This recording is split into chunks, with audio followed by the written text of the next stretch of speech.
5 राज्यों में किसकी सरकार बनेगी? कल सुबह 8 बजे वोटों की गिनती शुरू होगी, यानी अब से 24 घंटे बाद तस्वीर पूरी तरह से साफ हो जाएगी।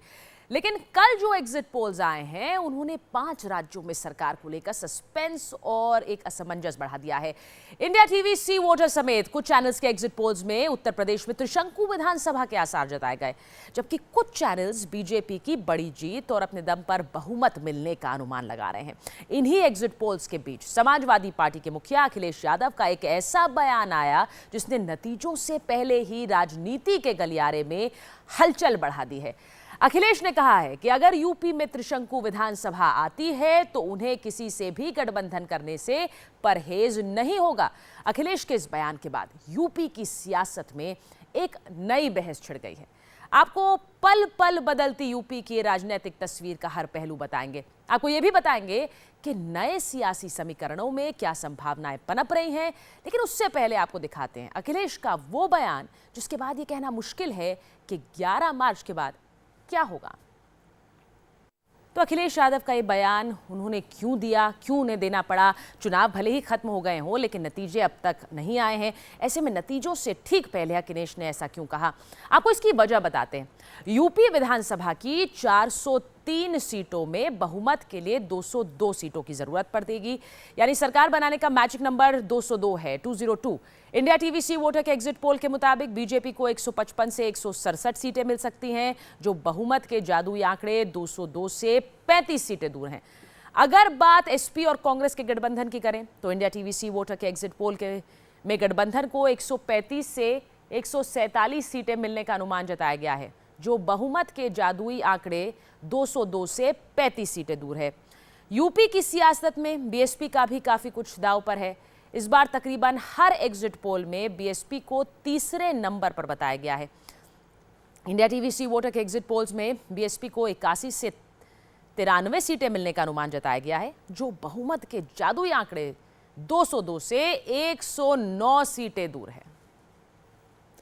अब ज्यादातर एग्जिट पोल्स में यूपी में त्रिशंकु विधानसभा का अनुमान लगाने और अखिलेश यादव के सबसे ताजा बयान के बाद बड़ा सवाल यह है कि क्या नतीजों के बाद समाजवादी पार्टी और बीएसपी एक साथ आएंगे।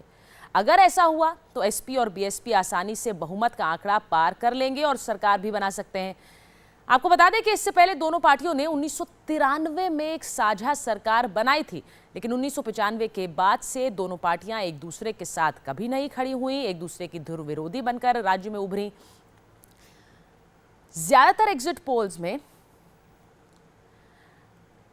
कुछ इसी तरह की तस्वीर निकल रही है। यूपी में त्रिशंकु विधानसभा की हालत में एक संभावना बीजेपी और बीएसपी के साथ आने की भी है। दोनों पार्टियां इससे पहले 3 बार यूपी में गठबंधन की सरकार बना चुकी हैं। साल 1995 में, 1997 और 2002 में मायावती बीजेपी के समर्थन से यूपी की गद्दी पर बैठ चुकी हैं। एग्जिट पोल के अनुमान के मुताबिक अगर नतीजों के बाद बीजेपी और बीएसपी साथ आते हैं तो दोनों पार्टियां बड़ी आसानी से बहुमत का आंकड़ा पार कर लेंगी। और दिल्ली से हमारे साथ बीजेपी के राष्ट्रीय प्रवक्ता संबित पात्रा हैं, लखनऊ से हमारे साथ एसपी के नेता उदयवीर सिंह हैं, मुंबई से हमारे साथ जुड़ रही हैं कांग्रेस की प्रवक्ता प्रियंका चतुर्वेदी और लखनऊ से बीएसपी नेता एमएस खान हमारे साथ हैं। बहुत बहुत स्वागत है आप सभी का। संबित, मैं पहले आपसे पूछूंगी क्योंकि बहुत उत्साहित करने वाले ये एग्जिट पोल्स के नतीजे हैं। ज़्यादातर नेता एग्जिट पोल्स के नतीजे खारिज कर देते हैं अगर उनके मन मुताबिक ना हो, लेकिन ये नतीजे ना तो आपको सरकार बनाने की तरफ आगे बढ़ा रहे हैं क्योंकि बहुमत से थोड़ा दूर हैं, लेकिन सबसे बड़ी पार्टी आप बनकर उभर रहे हैं। तो ऐसे में सरकार बनाने को लेकर जो गठजोड़ होगा वो कैसे होगा? देखिए, पहली बात तो है कि एग्जिट पोल को देखकर ना तो बहुत द्रवित होना चाहिए और ना ही बहुत उत्साहित होना चाहिए। तटस्थ होकर कल का इंतजार करना चाहिए। और मैं विनम्रता से कहना चाहूँगा कि हम लोग बिल्कुल भी एरोगेंट और घमंड से बात नहीं करना चाहेंगे, और जो जमीन की परिस्थिति है वो कल सामने आएगा भी और साफ भी होगा।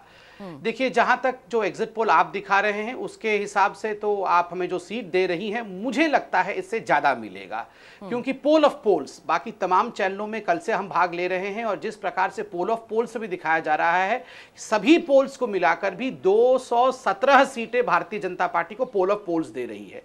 विगत जितने भी चुनाव हुए हैं आप देखेंगे कि लगभग भारत की जनता ने एक निर्णायक फैसला दिया है, एक डिसाइसिव मैंडेट दिया है, और मुझे लगता है कि उत्तर प्रदेश में भी इसी प्रकार का एक निर्णायक मैंडेट मिलेगा भारतीय जनता पार्टी के हक में। और हमारा यह अनुमान है कि 260 सीटें कम से कम मिलकर भारतीय जनता पार्टी 2/3 बहुमत के साथ उत्तर प्रदेश में सरकार मिलेगी। तो इसलिए किसी प्रकार के अटखेलियों के लिए कोई स्थान नहीं है। और बड़ी बात तो यह है कि रीडिंग बिटवीन द लाइंस अगर देखा जाए तो अखिलेश यादव जी ने तो बहुत स्पष्ट रूप से हार स्वीकार कर लिया है।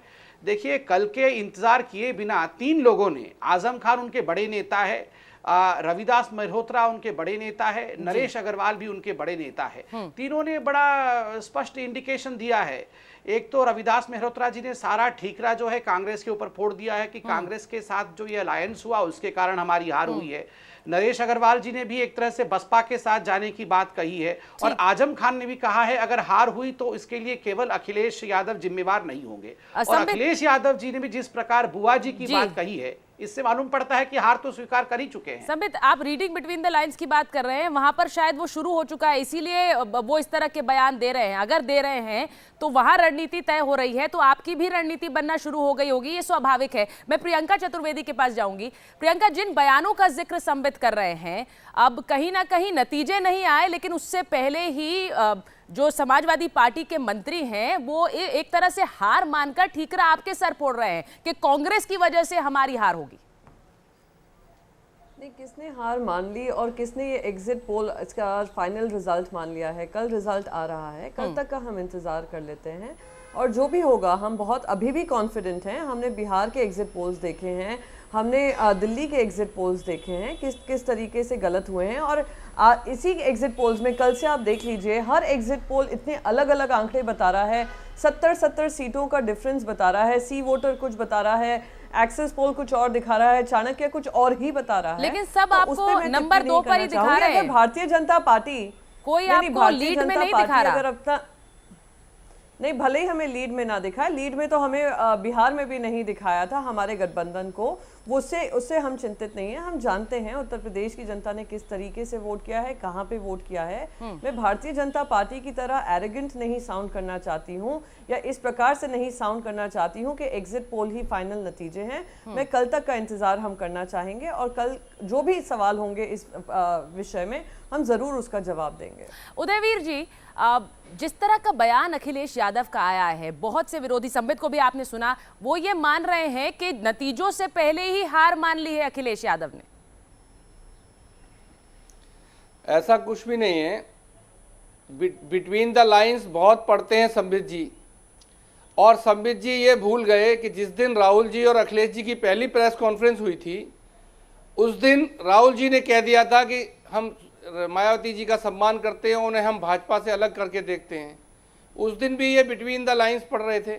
एक सैद्धांतिक बात है कि हम सारी पार्टियां मायावती जी को भारतीय जनता पार्टी से बेहतर समझते हैं। भारतीय जनता पार्टी को हम लोग देश तोड़ने वाली या समाज के विरोधी पार्टी जी, माफ कीजिएगा, लेकिन ये जो आपकी टोन है ये चुनाव प्रचार के दौरान हमें बिल्कुल नजर नहीं आई। ये आज बदली हुई है तो हर कोई इस पर बात करेगा। नहीं, मैं 1 मिनट अपनी बात रख दूं पूरी। सवाल ये है कि आप हाइपोथेटिकल सवाल पूछते हैं तो उसका जवाब होता है। मुख्यमंत्री जी ने कहीं नहीं कहा आपसे कि मैं बहुजन समाज पार्टी के साथ जा रहा हूं। उन्होंने पूरे बयान में बहुजन समाज पार्टी का नाम भी नहीं लिया। उन्होंने कहा, हम लोग लगातार मुख्यमंत्री जी कहते रहे कि हम और कांग्रेस कॉन्फिडेंट हैं कि हम अपनी सरकार बनाएंगे, हमारा बूथ लेवल स्टडी है, हमारा स्पष्ट बहुमत आएगा। उन्होंने ये भी कहा कोई नहीं चाहेगा प्रेसिडेंट रूल हो। उन्होंने ये भी कहा कि हम चाहेंगे जो लाइक माइंडेड पार्टीज हैं वो साथ आएंगी, ये भी तो कहा। उसी पे आ रहा हूं, मेरी बात खत्म होने दीजिए। विधानसभा के अंदर 25 से 30 सीटें हमेशा ऐसी आती हैं जो अन्य दल होते हैं, छोटे छोटे दल होते हैं, निर्दलीय होते हैं, जैसे कुछ लोग हमारे एलाइज हैं, कुछ लोग बीजेपी के एलाइज हैं, कुछ लोग किसी के एलाइज हैं, कुछ लोग अलग लड़ रहे हैं, उन लोगों का भी एक महत्वपूर्ण रोल होता है। तो ये एक स्पेकुलेशन, जबरदस्ती बीएसपी का नाम लेना जी। हाँ, मायावती जी का सम्मान चुनाव से पहले भी करते थे, चुनाव के बाद भी करते चलिए मैं खान साहब से पूछ लेती हूँ, खान साहब से पूछ लेती हूँ कि जो सम्मान की बात आप कर रहे हैं वो चुनाव प्रचार के दौरान तो उन्हें नजर नहीं आया, शायद अब शायद नजर आए। खान साहब, अब ये जो बात उदयवीर जी कह रहे हैं कि मायावती का सम्मान हम हमेशा से करते थे, अब सुर से सुर मिलाने की बात हो रही है, आपके भी कुछ सुर मिल रहे हैं इनसे? नहीं, ऐसा कुछ भी नहीं है। अखिलेश जी जब से नहीं, ऐसा कुछ नहीं है, किसी का भी नहीं, ये सुर से सुर मिलाने वाली बातें नहीं है। हमारा तो अभी एग्जिट पोल पर तो मैं विश्वास ही नहीं करता कि एग्जिट पोल क्या कह रहा है क्या नहीं कह रहा। हम तो जनता ने जो वोट दिया है वो ईवीएम में बंद है, वो कल फैसला आएगा। हम कॉन्फिडेंट हैं बिल्कुल कि हमारे पक्ष में फैसला आएगा, हमारे पक्ष में फैसला आएगा। खान साहब, ये बड़ा मुश्किल काम होगा आपके लिए इस वक्त, क्योंकि तमाम एग्जिट पोल्स आपको नंबर 3 की पार्टी बता रहे हैं, नंबर 3 पर बता रहे हैं, और आप कह रहे हैं कि आप अभी भी आशान्वित हैं कि आप जीत रहे हैं। जी देखिए, मैं आपसे यही कह रहा हूं कि 2012 में जब हमारी सरकार का चुनाव हुआ था, उस वक्त भी हम 80 सीटें लाए थे और 26% वोट मुझे मिला था। मेरे नहीं समझ में आ रहा है कि एग्जिट पोल कौन सा है ये, कि आज हमारा इनकम्बेंसी भी नहीं है, हम विपक्ष में रह के अच्छी भूमिका निभाए हैं, तो हमको नंबर 3 पर कैसे गिन रहे हैं, मेरे समझ में नहीं आ रहा है। ये लोग तो अपने हिसाब से जो चला रहे हैं, चलाने दीजिए, हम नहीं मानते इस चीज को। चलिए थोड़ा इंतजार करना होगा, क्योंकि कल तक नतीजे आ जाएंगे। ये वो एग्जिट पोल्स हैं जो आपको राजा तो नहीं दिखा रहे हैं, लेकिन राजा बनाए बिना भी आपको राजा की भूमिका में जरूर बिठा रहे हैं। तो इंडिया टीवी और सी वोटर के एग्जिट पोल के मुताबिक यूपी में बीजेपी सबसे बड़ी पार्टी बनकर उभरेगी, लेकिन तब भी बहुमत के आंकड़े से दूर। संबित, ब्रेक से पहले उदयवीर जी के जिस तरह का एक तरह से सुर बदला हुआ था मायावती जी के प्रति, आपको लग रहा है कि शायद वो समय आ गया है कि आपका भी सुर बदल जाए, क्योंकि आप लोग सबसे बड़ी पार्टी तो बन रहे हैं लेकिन बहुमत से थोड़ा दूर हैं? बिल्कुल ऐसी बात नहीं है। मैंने आपको इसीलिए आरंभ में भी कहा कि जो पोल ऑफ पोल्स है उसका रिजल्ट भी दिखा रहा है कि Bharatiya Janata party comfortable margin के साथ सरकार बना रही है। देखिए, और जहां तक समाजवादी पार्टी और बसपा का सवाल है, आप दोनों को बदले हुए सुरों को देखिए। चंद दिनों पहले, जब तक ये एग्जिट पोल नहीं आया था, समाजवादी पार्टी जनता के बीच में जाके बोल रही थी कि भारतीय जनता पार्टी रक्षाबंधन का खेल खेलेगी। डिबेट में भी हमें वो घेरा करते थे कि रक्षाबंधन का खेल ये भारतीय जनता पार्टी बाद में खेलने वाली है। और जैसे ही एग्जिट पोल आने आरंभ हुए, अखिलेश यादव जी रक्षाबंधन का जो पूरा रीत त्योहार है वो मनाना शुरू कर रहे हैं, राखी लेकर तो वो पहुंच गए हैं। आपको भी थोड़ा संभल कर ही बोलना पड़ेगा, क्योंकि वाकई कहीं रक्षाबंधन का ये खेल आप ही को ना खेलना पड़े, क्योंकि अगर वहां पर कुछ गठबंधन होने की रणनीति पर काम शुरू हुआ तो आपको भी ये काम शुरू करना पड़ेगा। तो यूपी चुनाव पर एग्जिट पोल्स आ चुके हैं, लेकिन कोई पार्टी बहुमत के जादुई आंकड़े तक पहुंचती नजर नहीं आ रही। एक कंफ्यूजन की, असमंजस की स्थिति है। इस पर बात करने के लिए हमारे साथ बीजेपी, कांग्रेस, समाजवादी पार्टी और बीएसपी के नेता मौजूद हैं। उनसे एक बार फिर बात करेंगे, लेकिन उससे पहले आपको बता दें कि 5 राज्यों के विधानसभा चुनाव के नतीजे कल आएंगे और इंडिया टीवी पर आप देख सकते हैं सबसे तेज नतीजे सुबह 6 बजे से लगातार। इंडिया टीवी के editor in chief Rajat Sharma के साथ हमारी स्पेशल कवरेज में देश के बड़े पॉलिटिकल लीडर्स के साथ राजनीतिक विश्लेषण, जो आपके लिए हर सीट का करेंगे सबसे सटीक विश्लेषण।